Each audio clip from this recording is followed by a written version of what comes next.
Če se upošteva navodila, ki jih predamo stranki ob prevzemu, načeloma preživi do nekje 80% dreves. Največja in najpogostejša napaka je, da je prostor enostavno pretopel. Drevesa ne marajo oziroma smreke sploh ne marajo toplote. Zato je priporočljivo imeti drevo čim manj časa notri.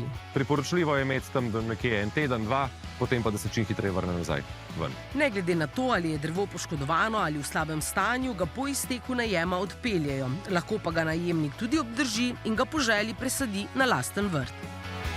Po starih navadah se je božično jelko postavilo 24. decembra in podrlo 5. januarja.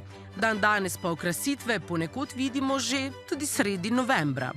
Tisti, ki pripravljajo večje okrasitve in spektakularne prižige lučk, pa se načrtovanja lotijo še veliko prej. 4, 3, 2, 1, gremo!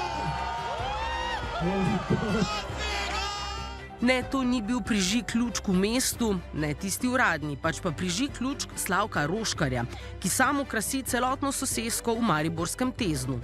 Letos je na prižig teh lučk prišlo na stotine ljudi. Dobro večer, dajmo še en aplavz za Slavka! Greva na lučke, lučke, da začeka se ti lučke, lučke, ura grela, snežinka, ki pada, spominja me na te, in na vse ti sledi.